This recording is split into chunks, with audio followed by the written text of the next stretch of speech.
Gracias a todos por venir. Gracias a los amigos del radicalismo, a Mateo, a Nelson, a Carlos, al amigo y referente del PRO, Capinetti. Bueno, a todos, gracias por venir.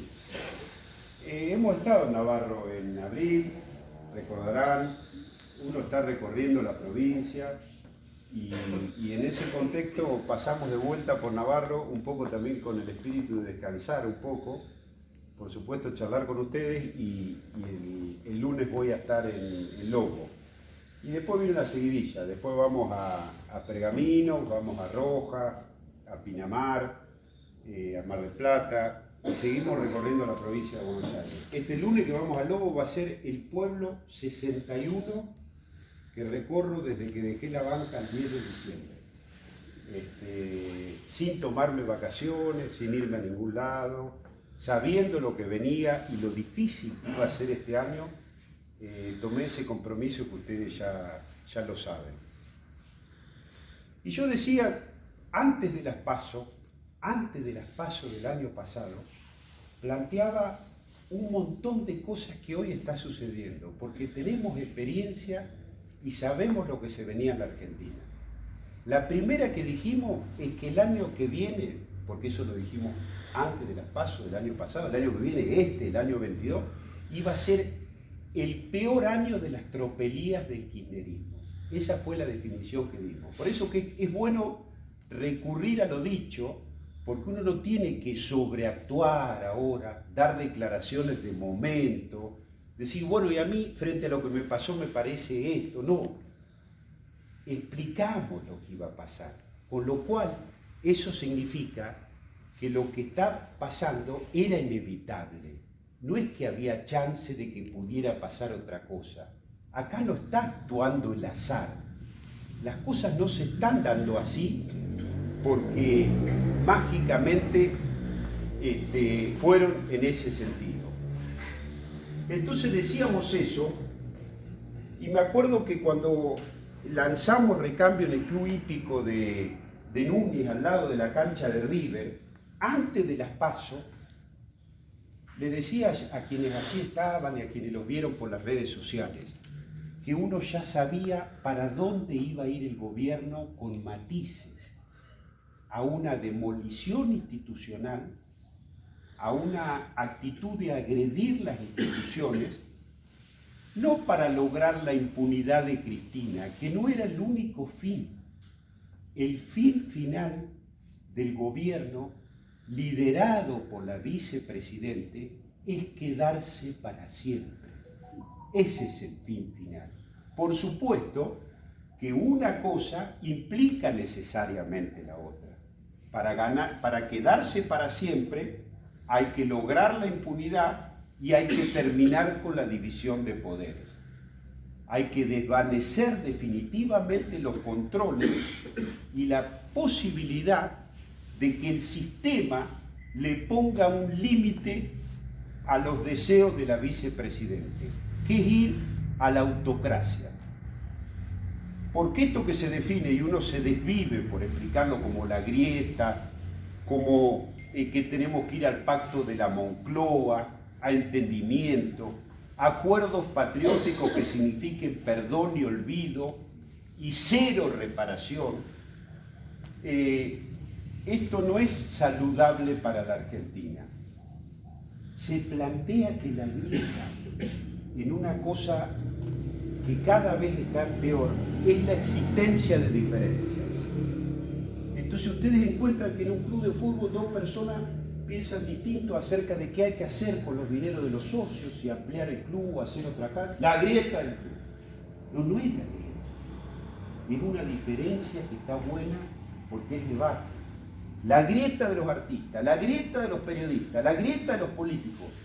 Pensar distinto en democracia no solamente que es necesario, es un requisito del sistema. Por eso que el sistema institucionaliza las diferencias y lo hace a través del Congreso. La grieta no es eso, que es lo que quieren hacer creer uno. Para que no haya grieta no tiene que haber diferencias.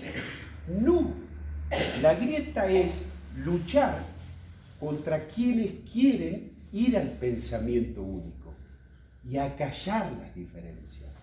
Eso es lo que hay que terminar. Y eso es lo que exclusivamente hace el gobierno. Entonces, le decía que todo esto es predecible. Miren estos títulos que son notas de opinión del 2020 y del 2021. Notas de opinión. Vas a La Nación, a Clarín, a Noticias Argentina, a Infobae, a Perfil. Cristina nunca lo perdonó a Alberto. Le va a hacer decir cualquier cosa, lo va a humillar y después va a ir por él. Otro título de una nota de opinión. ¿Por qué con Alberto va a ser diferente? Explicando el proceso de canibalismo del kirchnerismo con los propios y cómo se fagocitan a aquellos que ellos colocan en el poder, haciéndole creer a la gente que no tiene nada que ver.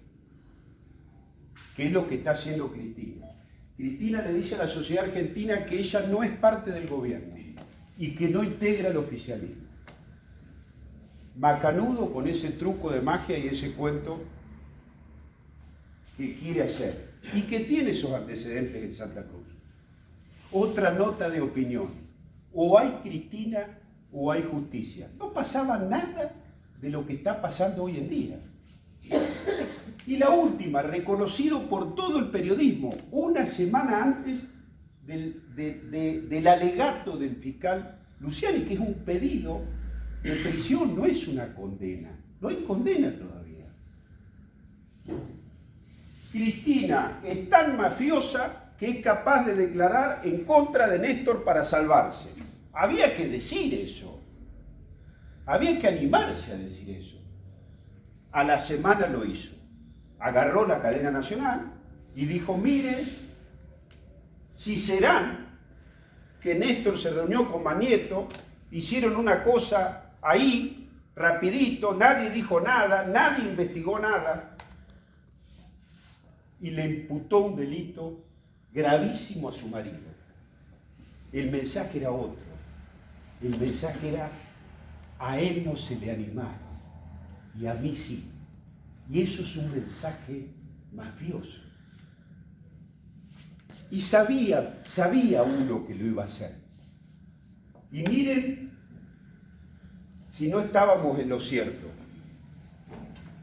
Y hoy estamos en un proceso de victimización feroz. El mensaje que Cristina le está mandando a la justicia es que a ella no la pueden juzgar, que no la pueden investigar y que ella no reconoce límites en el sistema. Es un mensaje antidemocrático, es un mensaje violento y es un mensaje que lleva al país a una tensión inusitada. Todo porque una persona está dispuesta a ponerse el país de sombrero para escaparse de su destino, que es una condena judicial. Y ese o hay Cristina o hay justicia, Luciani hizo un correlato y una traducción en su alegato, al estilo de esa columna de opinión. Lo que pasa es que Luciani no puede decir la palabra Cristina, entonces dijo o hay justicia o hay corrupción, como sinónimo de lo que había planteado en esa nota de opinión. Y esto es lo que se debate la Argentina.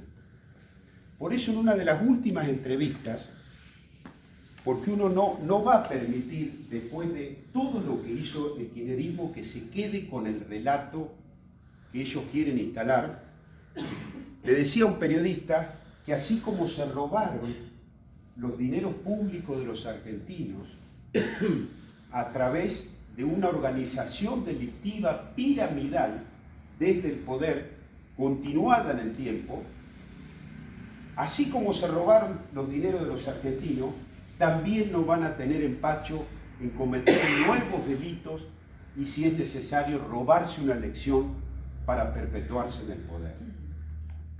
Porque para el kirchnerismo siempre la corrupción sistemática a través de hacer del Estado una cosa para ellos va de la mano de la manipulación electoral para perpetuarse en el poder. Por eso que hoy estamos viendo cómo el kirchnerismo, como en Santa Cruz, está dispuesto a suspender las PASO, a instalar la ley de lemas. Todo eso ya lo han hecho en la provincia de Santa Cruz. 29 leyes electorales y reglas de juego electorales en todo el tiempo de vigencia del kirchnerismo en Santa Cruz. Las leyes electorales utilizadas como un traje a medida del poder según lo que le conviene en cada elección. Ley de lema sí, ley de lema no, ley de lema para gobernador, para diputados no, ley de lema para todo, diputado por el pueblo, diputado por circuito, elección unicameral, la que mejor convenga para el momento. Por eso que en el Club Hípico decíamos, y miren si no está vigente hoy, yo les decía, todos sabemos para dónde va el gobierno. Lo que no está claro es qué va a hacer la oposición. Y trazaba un paralelismo, porque son buenos los paralelismos para explicar situaciones. Lo que sucedió en Venezuela no se explica solo desde el régimen, desde lo que hizo Chávez o Maduro. Para explicar el fenómeno que ocurrió en Venezuela, hay que explicar también cuál fue la actitud de la oposición frente a todo eso que estaba pasando. Y hubo una oposición, la muy mayoritaria, pese a que se pueden rescatar figuras de ella, que no estuvieron en eso, María Corina Machado, Antonio Ledesma, Richard Blanco, Delsa Solórzano. Hubo una oposición que traicionó a la gente y pactó con el régimen, mientras la gente se moría en las calles, que permanentemente se prestó a falsos diálogos, a simulacros de diálogo, todo para darle aire a un gobierno que había secuestrado la democracia. Entonces, como uno hace política desde el radicalismo y es radical, hace política al servicio del país. La lucha que uno ha venido dando durante tantos años no es por la gloria del radicalismo, ni por la gloria de Juntos por el Cambio, si quieren, es por la Argentina. El país está por encima de cualquier interés. Balbín decía, vida política planeada, vida política acabada. Es miserable la actitud de la dirigencia política, que en tiempos como los que vive el país está pensando en si esta declaración me conviene, si esto lo tendré que decir o no, si esto en mi territorio me va a servir o no, si esto me va a servir o no para que el dirigente político que tiene la lapicera me ponga la boleta o no. Ese es un proceso de miserabilidad que no tiene correlación con lo que está pasando en la Argentina. Y uno lo dice porque lo digo absolutamente convencido. Por eso que le cito a Balbín. No existe eso en la actitud de un verdadero dirigente político. ¿Qué va a pasar conmigo dentro de 2 años, dentro de 4, dentro de 6?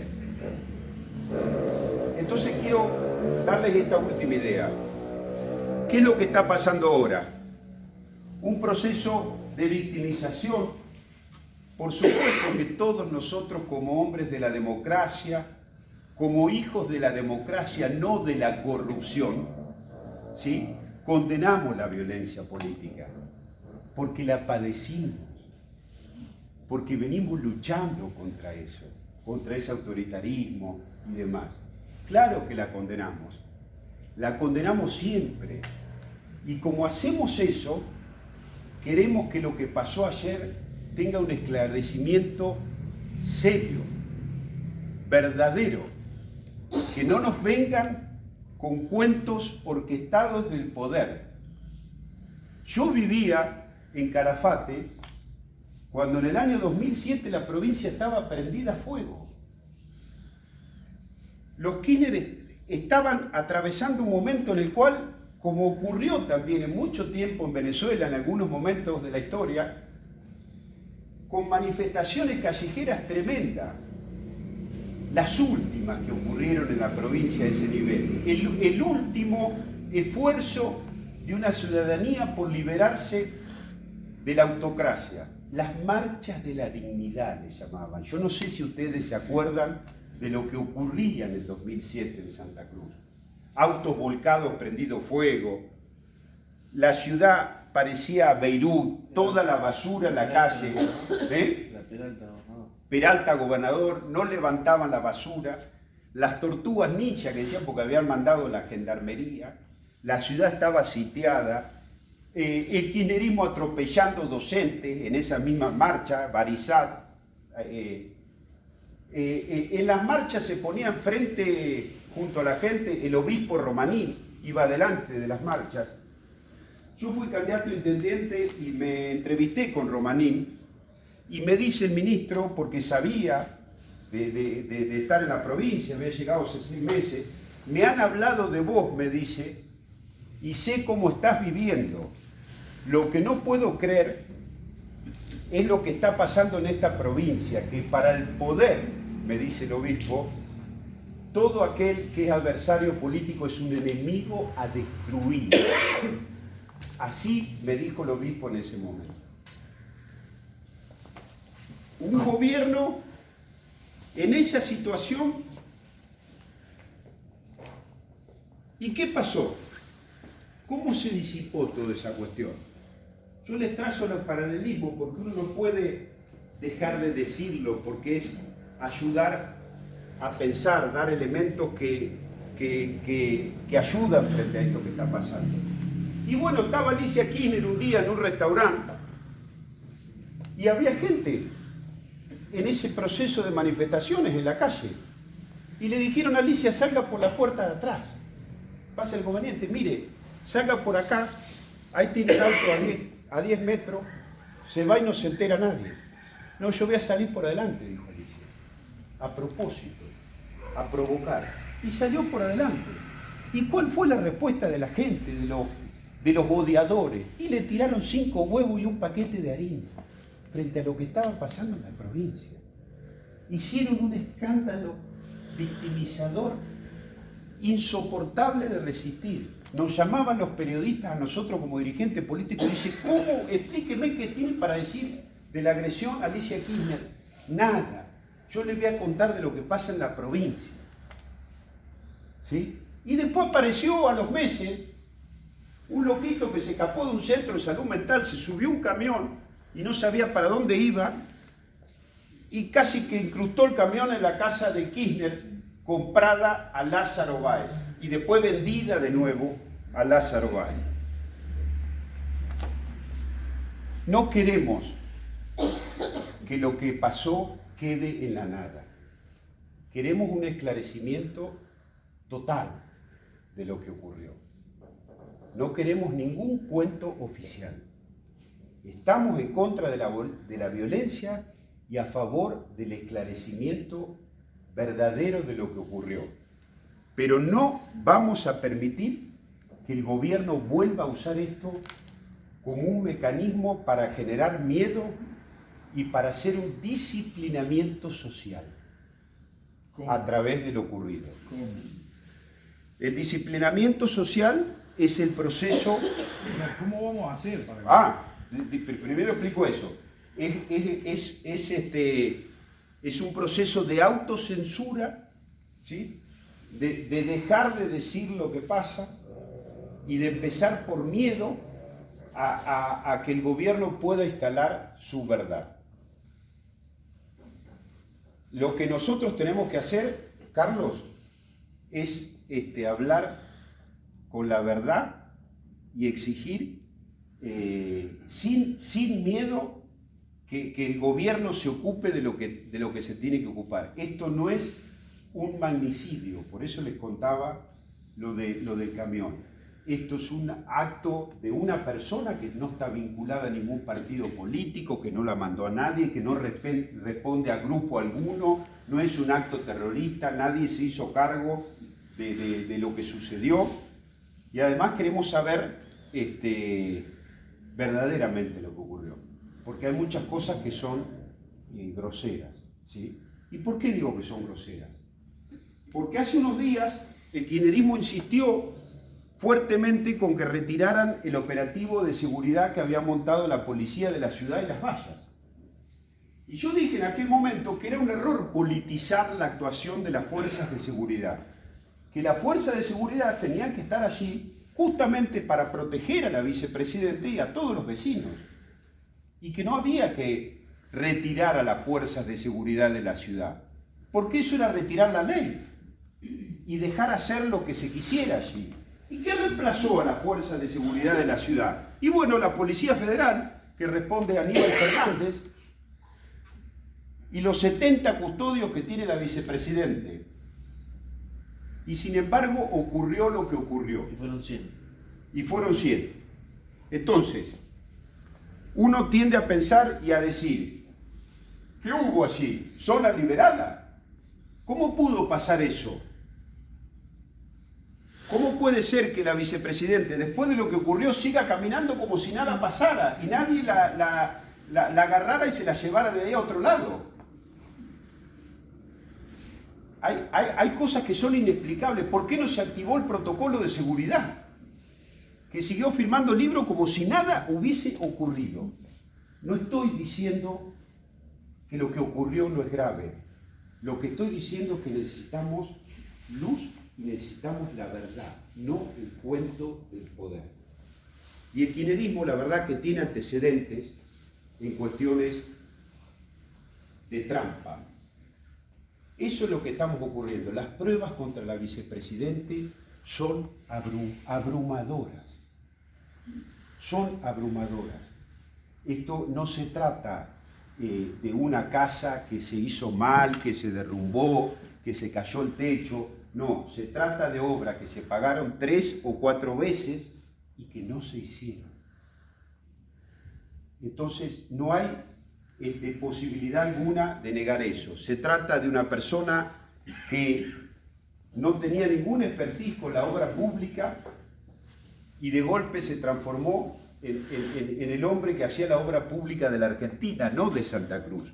Porque lo que hay que decir de la causa de vialidad es que es un sencillo al lado de la corrupción del kirchnerismo. Es la causa de la obra pública de una sola provincia. ¿Sí? Y en esto les quiero decir otra cosa, porque tiene que ver con el proceso de victimización. Miren, yo en el 2016 hice una denuncia penal donde pedí la unificación de todas las causas de corrupción y que fueran, por conexidad, al lugar que el juzgado considerara donde todos los delitos que pedía investigar estuvieran más avanzados y esa causa absorbiera todas las demás. Porque la proliferación de denuncias y de investigación es propenso no solamente a que no haya justicia, a que se pueda esbozar esta cosa de que a mí me viven persiguiendo. Y sí, si robaste tanto que tenés 600 causas penales, te va a dar la posibilidad de decir, pero no es mucho lo que están haciendo conmigo. No, mucho ha sido la corrupción. Y en esto nosotros tenemos que ser claros y firmes y decirlo de manera contundente. A Cristina hay que cuidarla. A Cristina no hay que hacerle nada. A Cristina no hay que agredirla. A Cristina no hay que atacarla. Cristina tiene que ir presa. Son dos cosas distintas. A mí me preguntaron un día en A Dos Voces qué pensaba del asesinato de Fabián Gutiérrez. Y me tocó también en ese momento ponerme al hombro y a contramano de mucha oposición que decía que era grave hablar de violencia institucional. Y yo dije, lo mataron a consecuencia de la valija de Cristina. Y fue así. Y yo dije que lo conocía a Fabián Gutiérrez, le conozco toda la historia. Y lo que dije en ese momento aplica para él y para todos. Como un hombre de bien, Uno no le desea la muerte a nadie, dije en ese momento. Fabián Gutiérrez no tenía que morir así, de esa manera cruel, encontrar el final de su vida de esa manera. Pero lo que tenía que pasar con Fabián Gutiérrez es que tenía que ir preso. ¿Sí? Y esto no es ser odiador. Esto es decir, el rey está desnudo. Esto es decir, las cosas como son.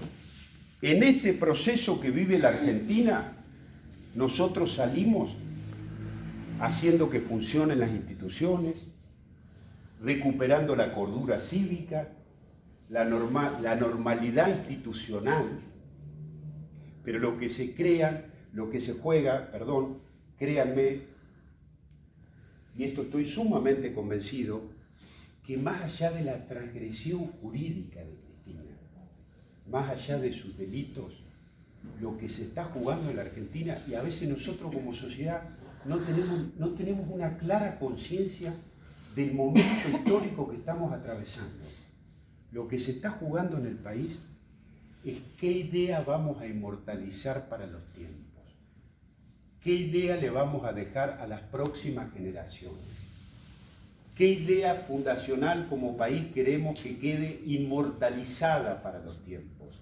Y esa idea nunca puede ser que robar está bien, que el poder todo lo puede, que el poder se puede colocar por fuera de la ley y que una mayoría circunstancial puede hacer cualquier cosa. Esa no puede ser la idea. Argentina no sale acordando con delincuentes que nos llevaron a esta situación. Argentina no sale reciclando dirigentes corruptos y permitiéndoles seguir en el poder. Argentina sale con cárcel y castigo a la corrupción, con cero tolerancia a la corrupción, con cero anuencia con el narcotráfico. Un periodista hoy, extranjero, decía, está bien solidarizarse con Cristina por lo que pasó, pero también está bien solidarizarse con los millones de argentinos que pasan hambre, con los jubilados que no llegan a fin de mes, con los que viven en una creciente inseguridad, con los que son víctimas de una inflación y de un desgobierno y un caos institucional, con los argentinos que se están empobreciendo en silencio. También nos tenemos que solidarizar con ellos. El país vive esa situación y lo que está en juego es la seguridad, no la seguridad de Cristina, la seguridad de la nación. Los pueblos que crecen y que se desarrollan bien tienen seguridad. Hay seguridad jurídica, hay reglas, hay ley, hay orden. Nosotros vivimos en un mundo de inseguridades. La inseguridad de cuánto va a salir una cosa, la inseguridad de no saber qué te va a pasar en la calle, la inseguridad si te va a alcanzar la plata, la inseguridad frente a los patoteros, frente a los piqueteros, frente a los barrabravas, es decir, la inseguridad de si vamos a perder la vida o no. Eso es lo que se juega en la Argentina. Y lo último que les digo, el gobierno no solo que no tiene plan, sabe que lo único que puede hacer para continuar en el poder son tres cosas, y las tres cosas son en contra de las instituciones y de la gente. Demoler las instituciones, la primera. La segunda, dividir a la oposición, a como dé lugar, trabajar esa hipótesis. Y la tercera, recluirse en la provincia de Buenos Aires e intentar hacer un fraude electoral. Miren, ¿sabe qué va a decir Cristina en ese momento? Como les decía lo de Néstor, que era el mafioso y que le iba a culpar, el año que viene va a decir, y mire, los que me quisieron matar hoy me dicen que les hice fraude. Así es la derecha, los que no son odiadores y ahora ni siquiera reconocen el resultado electoral. Con un intento de manipulación y de trampa absoluto que van a preparar en la provincia de Buenos Aires. Eso es lo que va a pasar y eso es lo que están preparando para que, como en Venezuela, cuando Maduro le robó la elección a Capriles, se quedaron sin denunciarla y aceptaron esa supuesta derrota electoral. Muchas gracias.